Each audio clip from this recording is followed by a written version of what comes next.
Okay, good morning, ladies and gentlemen. My name is Peter Alvis, and I'm chairman of the Royal Association of British Dairy Farmers, and I would like to welcome you to our Business and Policy Conference for 2020. This year, we've seen unprecedented challenges, which is why today we are meeting online rather than at the cage walk as normal. I hope you'll find these sessions equally engaging, but if you have any questions at any point, please use the chat function and we will endeavour to get through as many of these as possible towards the end of the session. Please make sure you add your name to the end of the question so we know who we're addressing. In line with current thinking, our flagship Dairy Tech event, planned for the 3rd of February 2021, will now become Dairy Tech Online, running from the 3rd to the 17th of February. Activity for this will be timed to fit in as well as possible with the working day at the dairy farm. Dairy Tech Online will showcase content relevant for all farming systems, covering many of the latest dairy innovations. Currently, we have in excess of 50 new product launches planned, technical seminars and timely policy updates, as well as practical workshops, including sessions on mental health and farming and Brexit. Experts from the UK, as well as a host of international speakers, will be used to deliver content along with live events such as the Innovation and Dairy Hub. Through the 2 weeks, a series of awards will be made, including the Royal Innovation Award, Farm Health Planning Award, ending on a high with the presentation of the 100th anniversary of the NMR RABDF Gold Cup. We all hope to be back at Stony Park in 2022. The challenge of Brexit for British dairy farmers and the implications this would have on our suppliers, customers and routes to market was always and continues to be significant for the future success of British dairy. We also knew a change to the basic payment system that has been very important to many operations was on its way, with an increased emphasis on environmental responsibility and public money for public goods. But add the challenge of the worldwide pandemic to the mix, bringing a national lockdown and panic buying in some areas, the result of which was at the same time we saw both food shortages in some areas and oversupply in others. The supply chain has reacted quickly to minimise that disruption, but not without cost to some bovine and non-bovine dairy farmers. Today, our subject is increasing productivity, efficiency and the future of the dairy industry. In light of the issues and challenges ahead, I am pleased to be joined by Tim Mordan, Deputy Director of the Department for Environment, Food and Rural Affairs, and Nicholas Saphir, Chair of AHDB, to hear what they have to say on the future of the UK dairy industry. Tim Mordan heads up the Innovation, Productivity and Science team. His responsibilities include developing policies to enhance UK's farming productivity and competitiveness. He has been in various positions in the civil service. He was part of the team to introduce the Food Safety Act. He has worked on various aspects of reform of the Common Agricultural Policy. And as head of the team that had responsibility for trade policy, he spent some time as chair of the International Cocoa Organisation and then chair of the International Cocoa Organisation, before starting his current role in 2013. He spent 5 years as Deputy Director and DEFRA's Communications Director. Nicholas Saphir is Chairman of AHDB.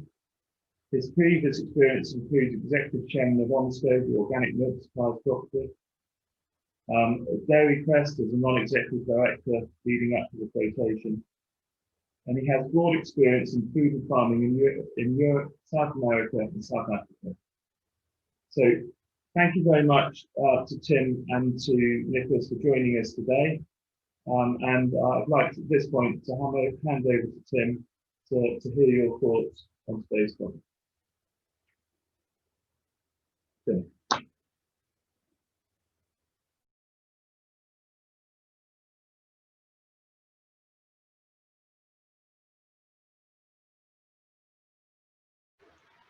Tim, I think you're on mute, sir. Sorry, I unmuted myself and muted myself again. Schoolboy error. So Thank you very much for that introduction, Peter. And I was just going to say that I'm absolutely delighted to be here, even if it is virtually, to talk to you about productivity and what I think it means, why it's important, and what we are doing together with the industry to try and improve our productivity, and obviously with a particular focus on your industry, the dairy industry. So I was going to run, I've only got 3 slides actually, so I was just going to run through those and just explain at a very high level what we are doing. I know that Victoria Prentice is due to speak to you tomorrow morning, so I'll do my best not to contradict anything that she might say tomorrow. If I do, then please just politely skate over that, which would be helpful. So in your introduction, Peter, you said you spoke about resilience and the particular challenges of this year, and I think that's very true. And there is a positive story there. I think that generally the whole food supply chain stood up remarkably well against the unprecedented challenges of this year, and in particular the dairy industry, I think, proved to be remarkable in making sure that we still had plenty of milk as things obviously shifted away from the food service sector to the retail sector. That created a whole load of challenges for your sector, but you know, I think we can look back on this year quite positively as you know, as how your resilient sector really sort of helped the whole nation. So if we start off about just asking the question what farming productivity is, and Carrie, if you could just move to the first slide, please.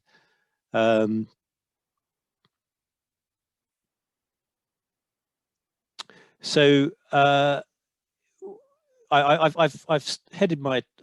titled my talk about what is farming productivity, why does it matter, and what are we doing? And the first question is, you know, what do we mean by productivity? Because if you ask many farmers what we mean by productivity, they will probably say, well, they'll say a few things. They might say, well, it's all about profit. It's all about being prosperous and you know, making sure I can earn a decent living. Or they might say, well, it's all about, I can think back to the post-1947 Agriculture Act days and the Milk Marketing Board days, where it's all about producing as much as we possibly can and getting a guaranteed return for it. You know, if you ask, on the other hand, economists what productivity means, they will talk about, as I mentioned on this slide, total factor productivity, which is basically a measure of how well agriculture turns its inputs into outputs. Or they might, another measure of productivity is labor productivity, how much labor it takes to produce one unit of whatever we're producing. And over the last 2 or 3 years, we've had very long conversations, philosophical conversations about what we actually mean by productivity. But essentially, it's just about, I think, you know, getting the best return on outputs compared to inputs and making sure we've got a competitive and resilient industry. We also tend to get bogged down in, well, does that mean that it's about doing this at the expense of the environment or, you know, against climate change? And, you know, definitely not is the response there. And I always describe productivity, environment as being 2 sides of the same coin. So I think that's an important introduction. And here on this slide, don't worry too much about the graph. It's a well-worn graph that's been used many times to show how the UK doesn't perform so well against many of our main competitors. I mean, this covers all sectors, not just dairy. But what it does do is just give an indication of how in the UK we've got across all the farming sectors, and probably agriculture, dairy is probably true here as well, where we've got you know, brilliant examples of competitiveness, productivity, resilience, but at the same time we've got some examples of where we could do a lot better compared to our overseas competitors. So that's what that graph is meant to represent, really, and that's what we're trying to address. And on the left-hand side, that spider type diagram is just meant to show some of the factors that we've been looking at, which will to try and address the issue of how to improve our productivity. So if we move on to the next slide, please, Carrie.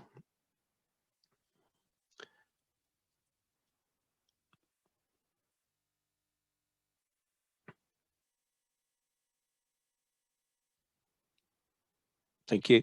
There are really two main strands to the work we're doing on productivity. The first one is some work we've been doing for the last 3 years, probably, soon after the referendum result, on how we can boost productivity once we leave the EU, including the transition period. And the other is some work being taken forward via an industry forum, which I'll come to on the next slide. But on this slide, it just shows 4 broad areas that we've been looking at. So if I start with the red bit of the jigsaw, investment, we have under the EU had the Pillar 2 RD, Rural Development Programme for England payments, which have most of that money has gone into environmental schemes, but some of you will know that a large chunk of that money also went into Countryside Productivity Fund, and we're currently just in the bidding process for the last dregs of that EU money before we all that EU money is used up. But what we want to do starting from next year is have a rather different looking, hopefully more streamlined, easier to access and more coherent scheme of grants, which we'll be rolling out from next year. So there is a lot more detail I could provide on this, but essentially we're looking at a small grant scheme which would be up to 25,000 pounds, which would be part of a bigger project. So, you know, if you're a farmer looking to buy some kit, for example, then that would be 40% of the total project. And we'll be rolling that out during the course of next year, and we'll be broaden it beyond the current restrictions which are imposed on us by the EU. So, for example, we'd be including contractors as being eligible for that, you know, to apply as well. And then there'd be a bigger grant scheme as well for more, you know, much bigger. There'd be much bigger infrastructure projects which are needed. So that's the thinking there, and that work is well underway. We're working with industry to look at how the scheme design, and then the other area that we're looking at, which is the yellow bit, is supporting R&D. So we already have quite a very strong R&D innovation offer, and there's a 90 million transforming food production program which has been underway for the last year or two, and that's still going on for a couple of years, and we've got some really good examples of innovation coming through there, including many in the dairy sector. But in addition to that, there's a couple of things we wanted to do a little bit differently. So one is about more farmer-led research, and there's already a lot going on out there in the industry when it comes to groups of farmers getting together and you know, trying to initiate R&D projects. But a bit of feedback we had from the 2018 Health and Harmony consultation document was that a lot of farmers really like the idea of you know, working out for themselves what needed to be done, rather than the kind of message coming through was that we've got these fantastic world-class research institutes which do a fabulous job, but they don't necessarily always address the issues that we want to address. So we're doing something along those lines. And also there was a lot of the feedback from the Health and Harmony consultation was around harking back to the old ADAS days and saying, well, we used to be able to do more experimentation, trials and things like that. So we want to allow a bit of space, a bit of money to allow farmers to do that. Then on the green bit, capability and skills. This is about just trying to professionalize the industry. So this is being taken forward with the industry, and I can come on to that in more detail on the next slide. And then there's some structural changes that we want to introduce, and one that's particularly close to your minds will be the dairy supply chain fairness issue. So we did a consultation on that, which I'm sure you're aware of, looking at whether there ought to be some mandatory element to dairy contracts to try and make sure that there was equal risk and distribution of profit throughout the supply chain. So that consultation ended in the middle of September. We're currently analysing the results. We got a good response, and we'll be issuing the response to that hopefully in the new year. Then if we come on to the last slide, if you could move on, please, Carrie.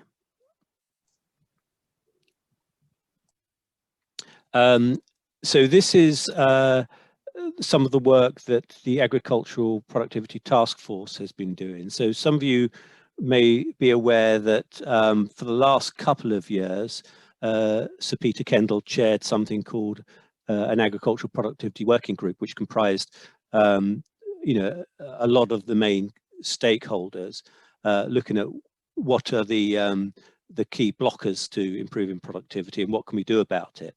And that resulted in an excellent report being published in the middle of February, which had these 5 broad areas flagged up as needing action.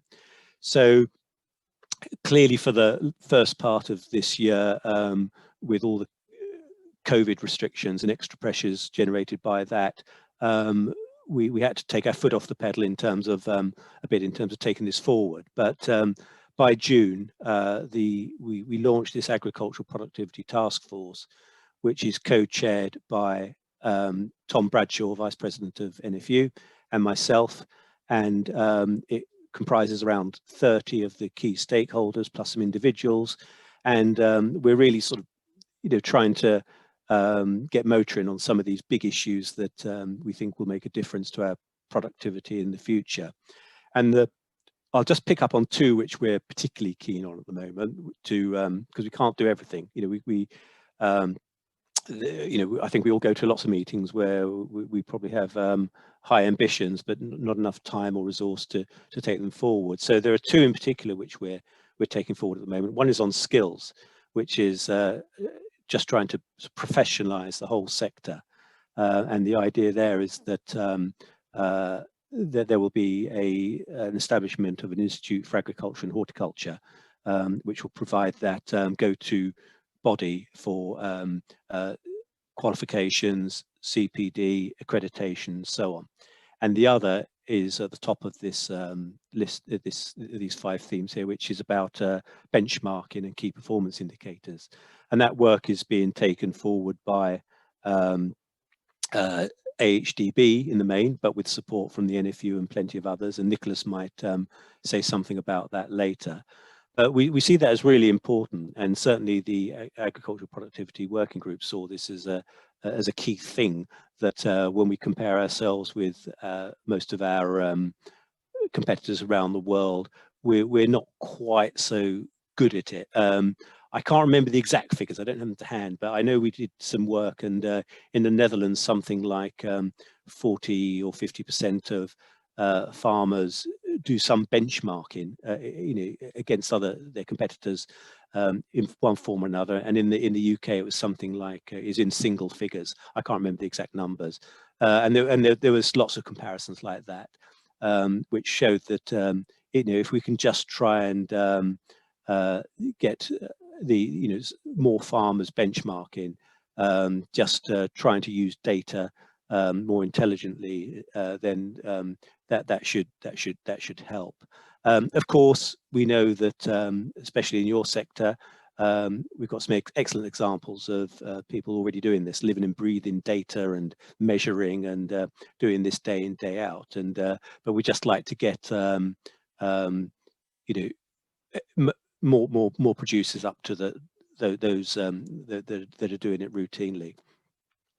So I'll pause there. The other areas on the Agricultural Productivity Task Force work programme are progressing. Some really good stuff we're doing, but that hopefully gives you an overview of the types of areas we're looking at. There's still a long way to go. I think it's brilliant that under the Agricultural Productivity Task Force we have the industry coming together, and it doesn't always happen, but talking as one about what the priorities are and what needs to be done. I just welcome your views on whether these themes appear about right, and if you have any other questions, then I'll be, of course, very happy to take them. So hand back to you, Peter. Thank you, Tim.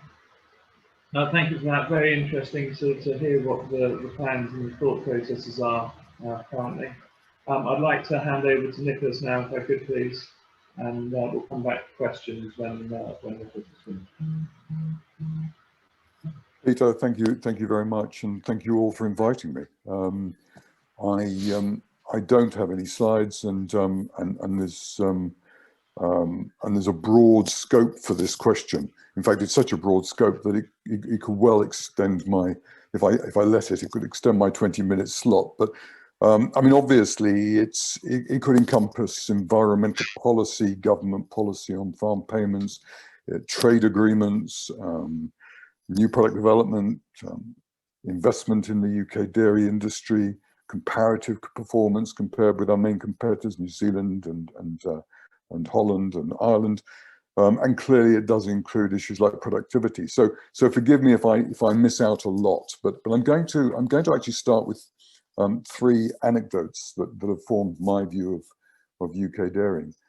The first was about 30 years ago. I did some work with Professor Sir John Marsh for MAF in those days on productivity, as Tim said, defined by the economists in regards to inputs and outputs. And the one thing that really sticks in my mind from that long ago was that in arable, it was really about scale, it was about field size, and it was about large machinery. And in dairying and livestock, it was much more about animal husbandry, and it wasn't so much about scale. And that's reinforced by the work that AHDB has been doing on characteristics of top performing farms in the dairy industry, which shows that actually it's knowing your animals and knowing your business that matters much more than scale. And some of our best performing farms are actually quite small in this country. The other thing the second anecdote is that when I was at Dairy Crest, in those days, our view of competition was not so much about an existential threat, but concerned as to how, for example, New Zealand could survive at the prices it was receiving. And we sent a team off to New Zealand to have a look. And again, a very long report came out of it. But the thing that still strikes me was just one little item. And that was that all of the valves on the farm collection tanks and all the valves on the collection vehicles and all the valves on the receiving silos all matched. We, in our own anarchical, eccentric way, just dealt with complexity.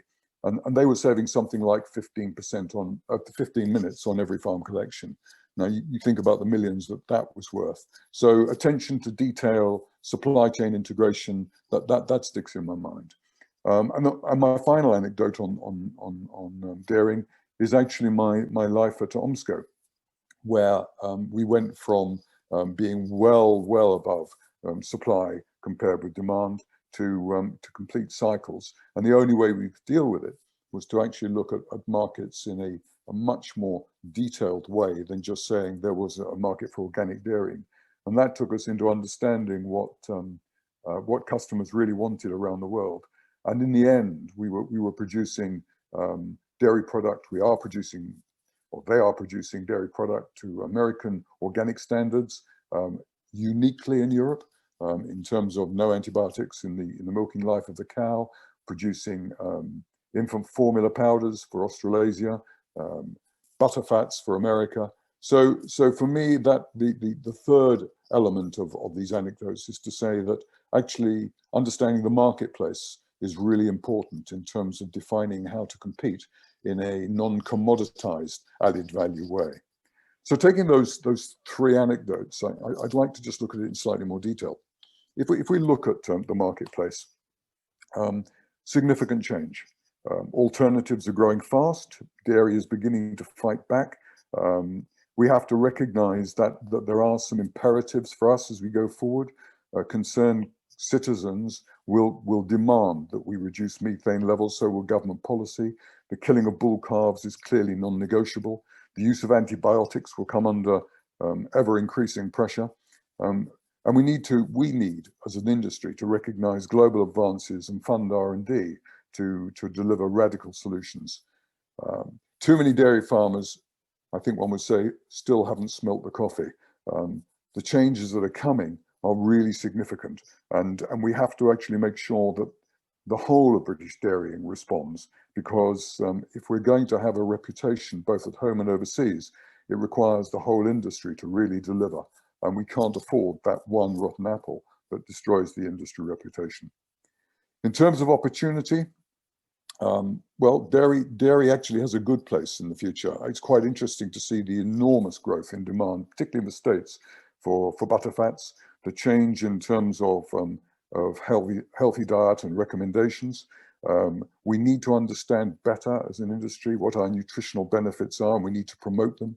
We need to debunk the myths that are around and to promote the positive elements. And we should also look at our new product development, which really has lagged behind in this country quite dramatically. If I look at what's going on in the States in terms of protein dairy drinks, or if I look at what's going on around the world in terms of dairy innovation, we lag far behind. If I take Omsko as an example, sending whey product, organic whey product to Germany to turn into demineralized whey for added value infant formula products is crazy. So we have to look at the quality of our new product development. We have to really look at markets in a totally different way.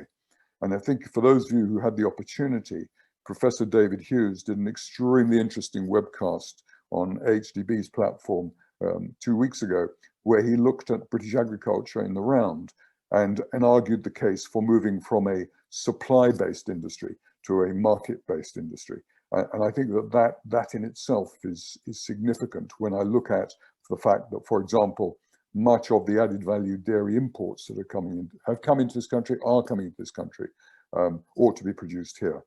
We should not be importing the #1 butter brand. We should be actually making it here. In terms of exports, we have a lot of potential. We have a long way to go. Germany is the #1 world cheese exporter at $4.6 billion. Holland, 4.2 billion. France, 3.5 billion. Italy, about the same. And we come in at considerably under $1 billion. And in terms of, for example, butter, despite the fact that Trump has imposed a 25% Airbus super tariff, Ireland still is the #2 butter brand in the States. That's incredible. The #2 butter brand in the States is Kerrygold, with 34,000 tons of exports.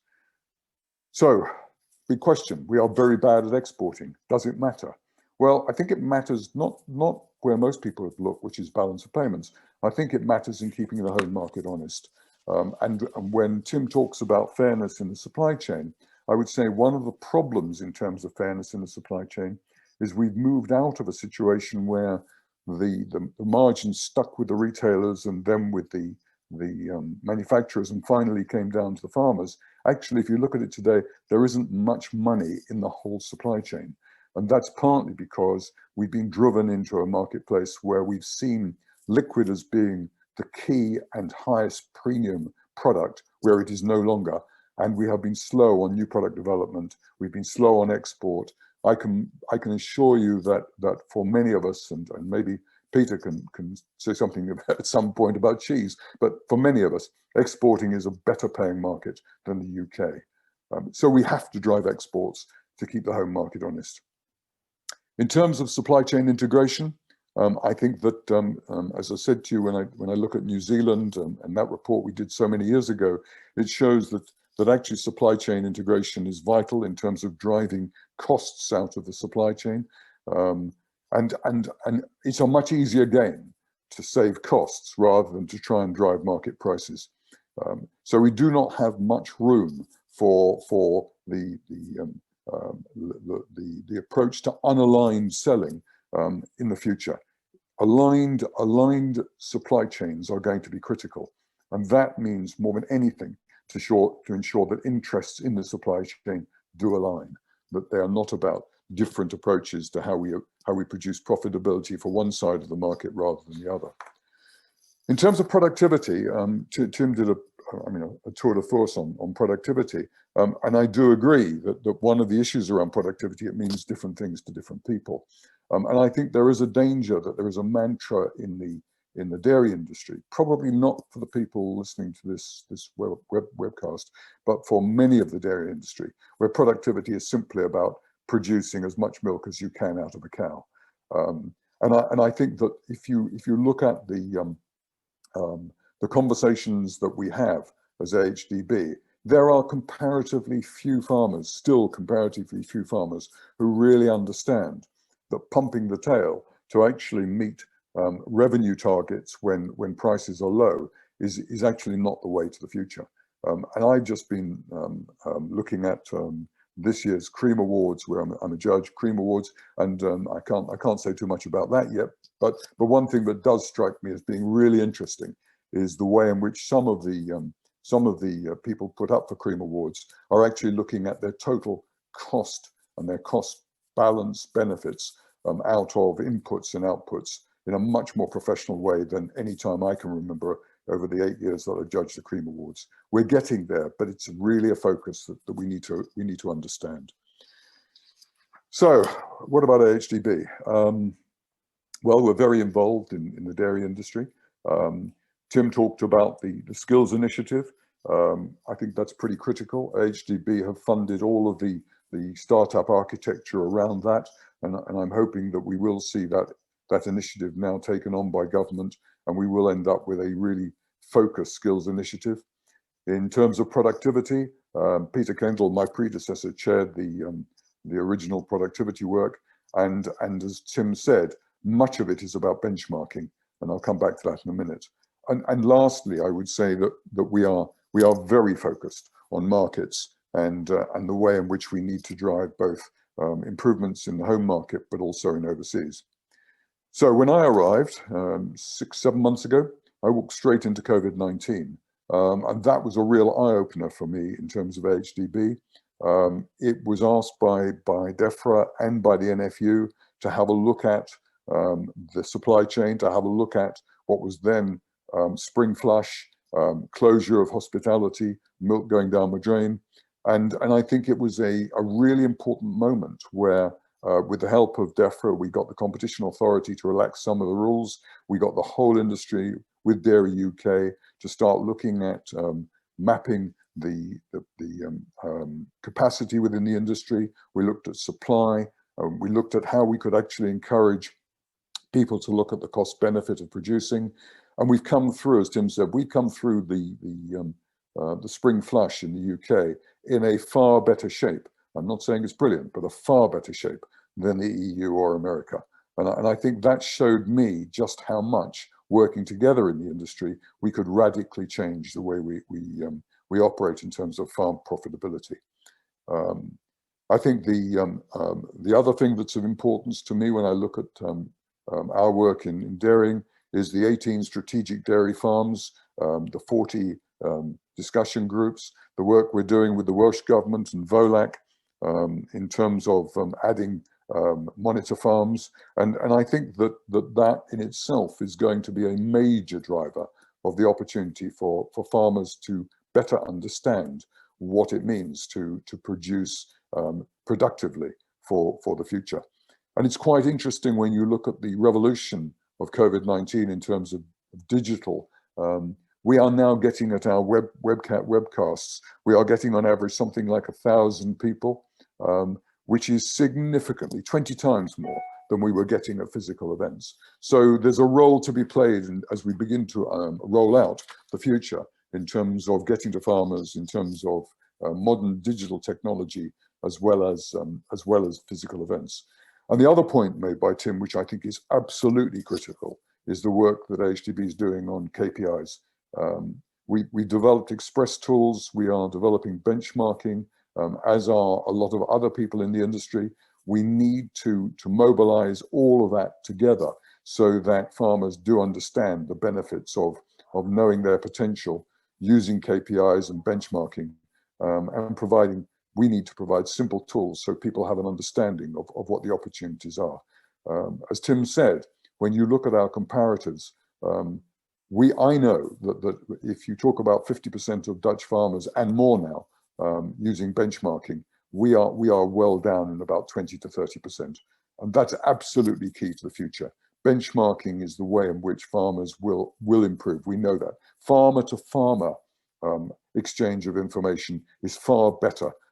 And if we can use the advisors as well, mobilize the advisors, where 75% of them are beginning to use our benchmarking tools, then I think we have an opportunity.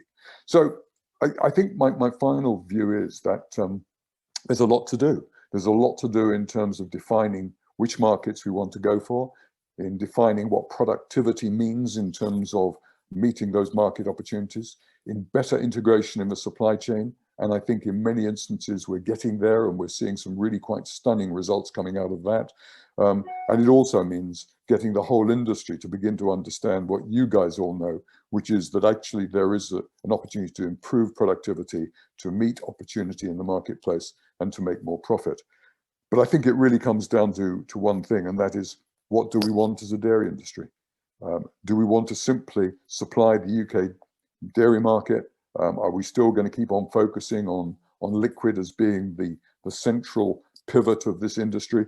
Or are we going to look at new product development? Are we going to look at investment in terms of manufacturing and skills? And are we going to look outside the UK in terms of opportunity as we move forward? The challenges are considerable, but we do have the makings to actually produce what I believe could be an ever more successful dairy industry in this country, given that we have a climate, we have a skill base, and we have an experience that could be mobilized to start competing with some of our main competitors. And if we look at what's being done by the Germans, by the Dutch, forget about what's going on in New Zealand, or by the Irish, we have a great opportunity in the future. Thank you. Thank you, Nicholas. Some very interesting bits and pieces there, and I'll just pick up quickly on the question put to me on exports on cheese. Yeah, I would agree with you that the export market for cheese products is a good market, and there's certainly one that can deliver a better return in many cases than we might find in the UK market. And I think that probably leads us to another question, which is an ongoing cheap food policy in the UK something that ultimately needs to be addressed? Household spending on food has clearly fallen over the years, and now we're a very price-driven market. So I think maybe that's something that we may look at, may come on to later on. But I've got a number of questions that have come in. And the first one I've got coming in from Phil Christopher. His question came as laudable aims from both speakers, but they're all top-down orientation. What are you doing to stimulate bottom-up hunger and farmers for business self-improvement? So Tim, what are your thoughts on that? Yeah, no, it's a very fair question, actually. Yeah, and I hope it didn't come across as being too top down, actually. I mean, what we are trying to do is and for the last 2 or 3 years, actually, been working with industry to all the main stakeholders plus individual farmers to say, well, what are the blockers to productivity, and how can we help, and what are the tools we need to try and put that right. I mean, I mentioned a couple of areas like the supply chain issue, and which led to the consultation, which I mentioned, and also the sort of farmer-led initiatives around innovation, which are very much about trying to be more bottom-up, actually, rather than top-down. So, you know, I think there's inevitably going to be a bit of top-down because, you know, some of the things like skills and creating an institute for agriculture and horticulture, they do naturally appear to be a bit more top down, you know, but there's plenty there where you know, we are trying to engage with farmers and understand what their needs are. Thank you. Come in on that, Peter. Well, no, I'm actually clearly I didn't get the message over. I think, look, farmer to farmer exchange has always been more effective than anything that is top down, and that's why I think that discussion groups and monitor farms and working with advisors is so important. I think one of the problems we have in the UK is actually we don't have enough of that activity going on.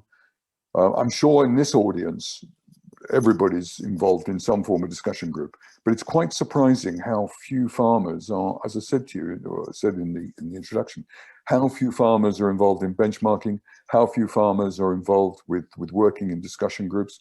I mean, I would love to see 1,000 discussion groups in this country. I would love to see, we're aiming in our strategy for 100 monitor farms, which actually are very successful in the way they work. I think that I can point to enormous engagement in terms of digital and webinars. But again, you've got to say, how many farmers does that get to in the UK? And at best, we will get to 40–50% of British farmers. And that's the tragedy. We have to find a way of getting that 50% who don't engage with each other, let alone with anybody else. We've got to get them mobilized in some form. Thanks. I just take that point up, Nicholas, and say the communication element is something that is going to be key to delivering UK agricultural policy over the coming years. We're looking at clean air strategy and other bits and pieces. How do we get those farmers engaged? Because the movement and change and speed of change that we're going to see in UK policy as we exit from the European Union is something that we have to get committed to all farmers. So how do we get that communication policy to work out to farmers? Do you want to go first, Tim, or Sean? No, well, as you said in your very at the very start, I spent 5 years in communications, Peter, and I always have a communications aspect to everything I do, and it's always uppermost in my mind. And I think you're absolutely right. I don't think government has always been brilliant at communicating, direct with farmers. With looking at that.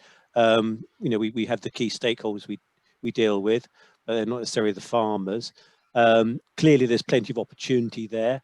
The NFU do a great job in making sure that they disseminate the right information. And I expect Nicholas is itching to say something as well about how AHDB, in its unique position, can do more to engage and communicate with farmers. That's something that came out of the request for views exercise that DEFRA undertook. That was the results were published in April this year, and that was one of the big messages. We want more engagement, better communication. So yeah, picking that one up, Tim. I mean, one of the biggest challenges, I think, since I've arrived, was actually just addressing that particular issue. How do we better engage? It's an enormous issue. We've done a lot of work, and across agriculture, one of the worrying aspects, I guess, is that AHDB gets to about 25%, maybe 28% of all farmers in terms of its messaging. There's another sort of 40% of farmers who actually know of some of the work and probably pick quite a lot of it up through advisors without even knowing it. But there's another 25% of farmers who have no interest at all in engaging with anything. They don't have advisors. They take their information from their suppliers. There is no way that they're going to be open-minded. So there's a big question out there whether you focus on the top 25%, the top 60%, or try and get to everybody. And that is an ongoing debate we've got to have. But one of the issues is that if you don't get to everybody, then you end up, particularly in terms of reputation, animal welfare, etc., environment, you end up with problems.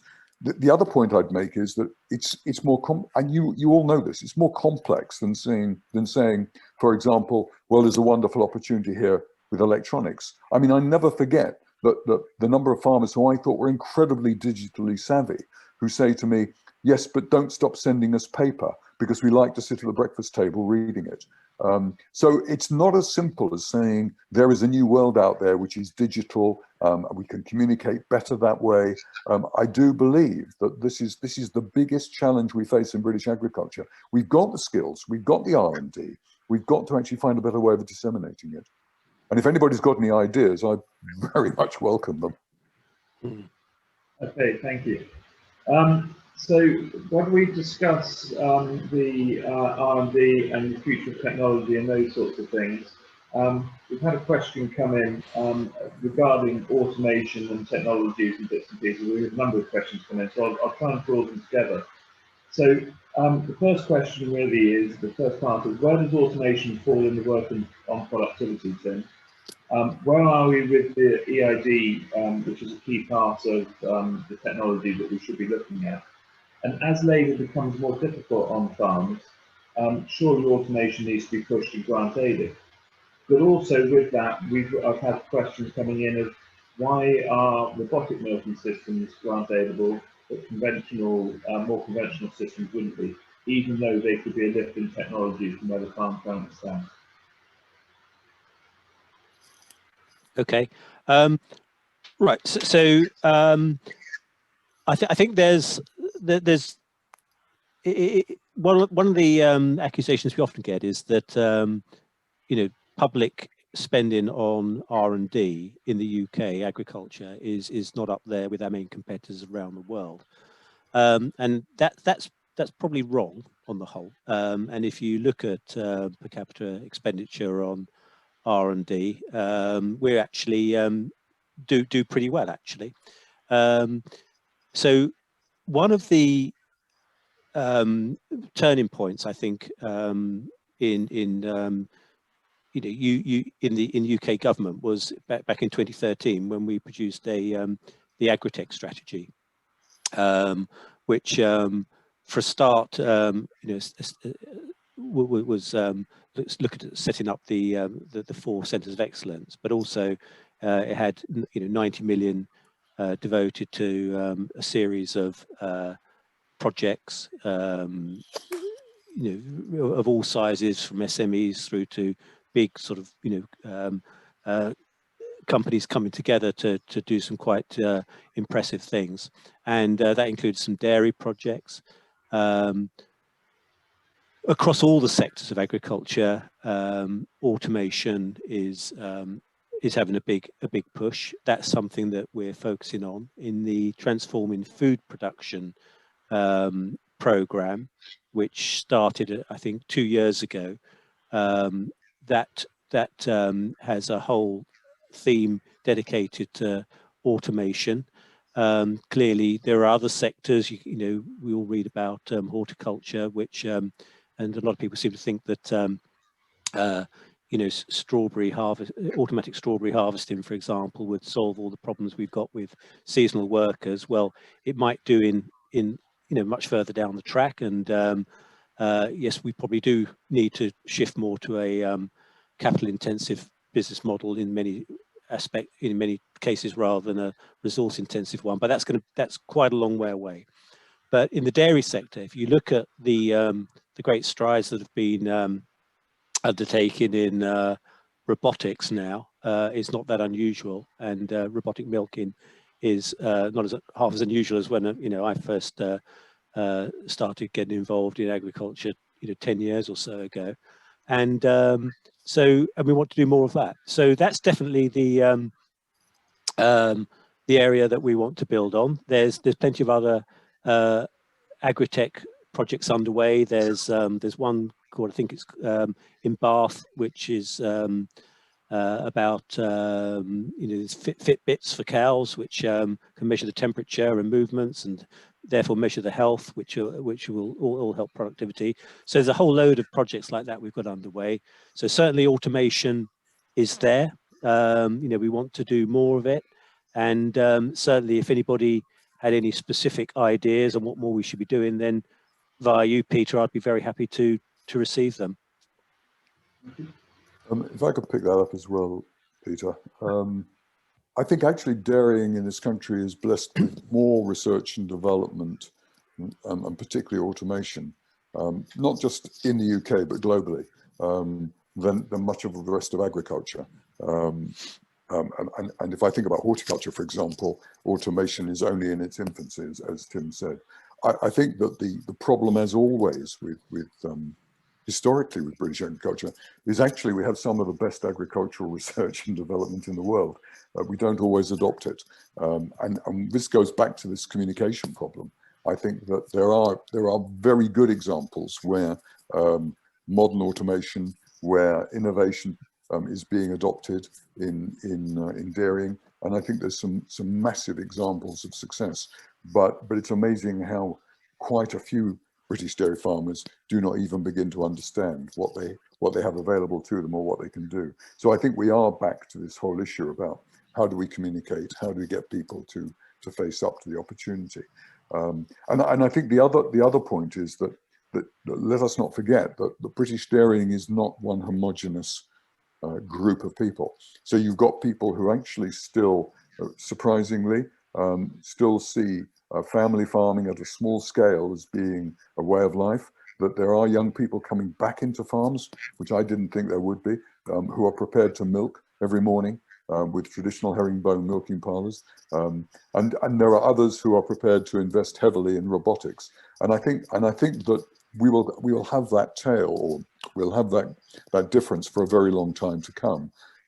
Because that's the nature of agriculture. But one thing, it all comes back to, I don't think there's a dearth of research and development. I think there's a dearth of turning that into practical usage, and that brings you back to the communication issue. Thank you.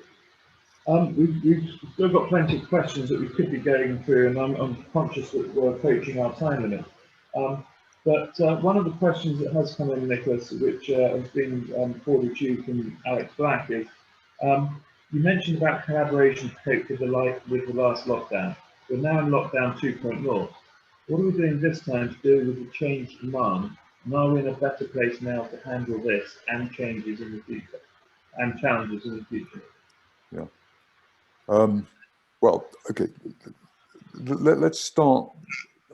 This is going to sound like a top-down answer, and I don't mean it to. Let's start with the lessons of April, May.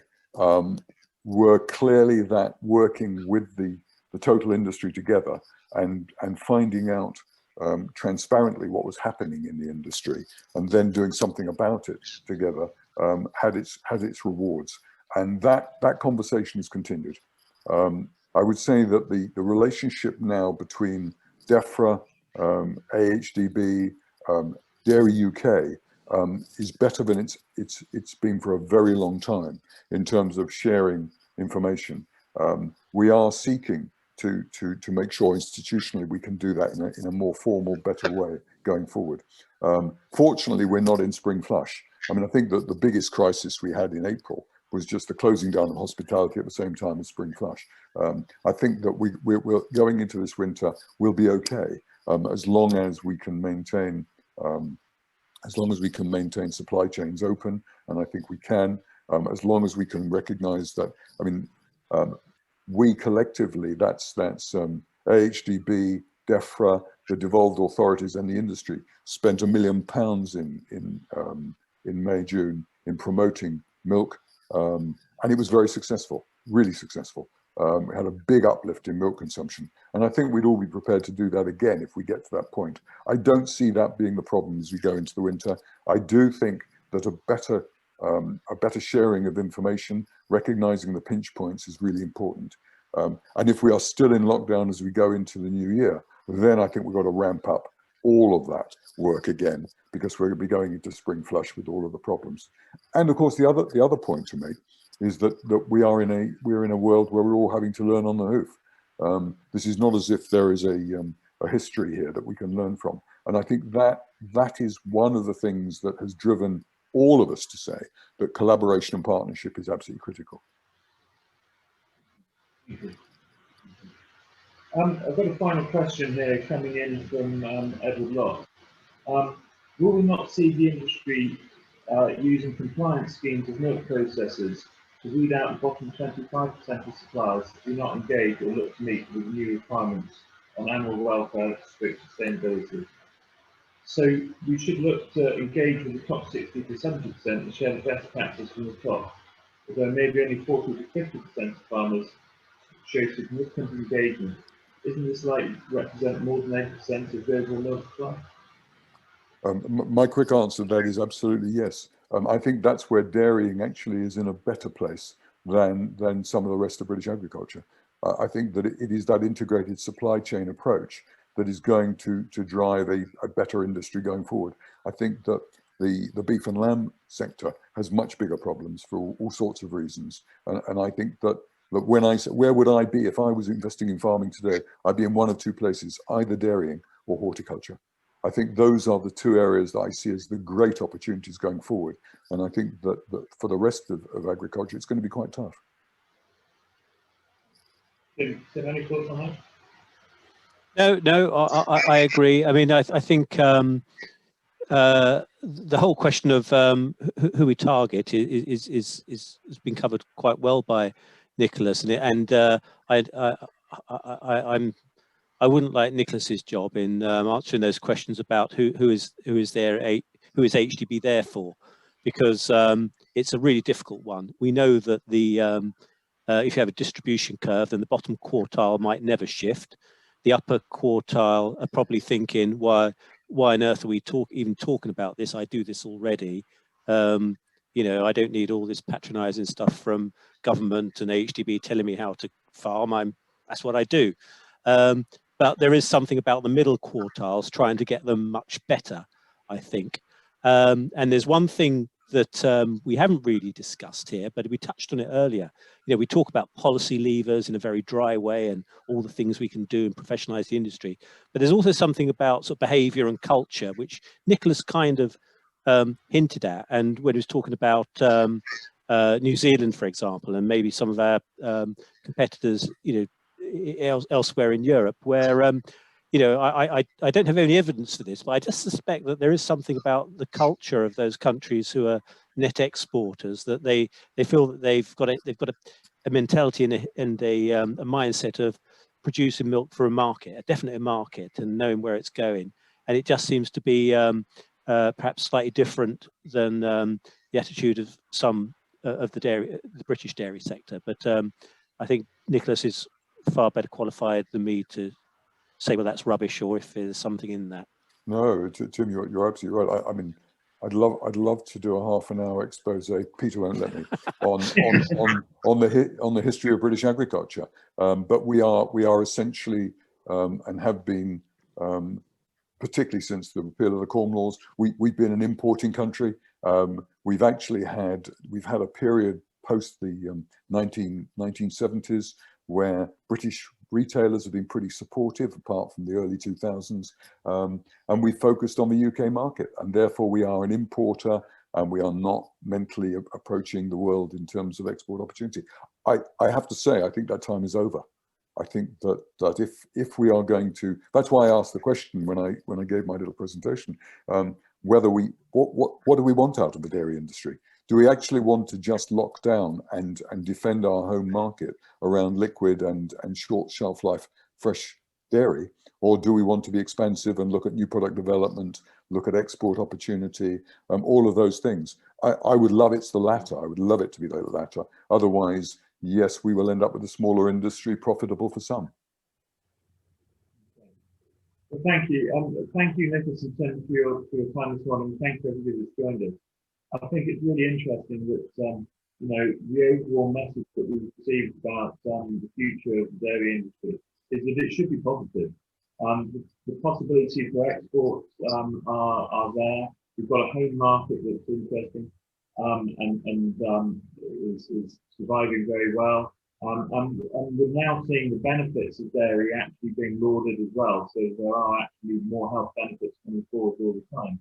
So there's a great amount of positivity there. Couple that with the amount of R&D that we're actually doing within the UK dairy industry. And I think, you know, we've got plenty of potential to drive it further and to improve that efficiency that Tim showed us on the first graph, where we might be lagging behind some of our competitive countries. So overall, I think, you know, there's great opportunity there. We've got to improve our communication. I think that's one of the key things that's come out of today, is that unless we can improve our communication as an industry, we're going to struggle to be able to meet the demands that we're going to see coming forward. So I would implore everybody to do their bit, to engage with your neighbours, engage with the wider community, the wider agricultural community, and see if we can't pull together so that we can share the knowledge and understanding that we have to be able to drive forward UK dairy into the future. So thank you very much, Nicholas and Tim. I'd like to also thank our sponsors for today, Barclays, Lely and Four Farmers. Without their support, this wouldn't be possible. And looking forward to Wednesday, the next webinar is the Future Farming Policy, Trading and Food Standards for the UK Dairy Market. For that, we have Victoria Prentice, Under Secretary of State of DEFRA, and Simon Tunnicliffe, Head of Field Operations for the Food Standard Agency. So hopefully we'll see everybody with us at that webinar on Wednesday. Thank you very much, everybody.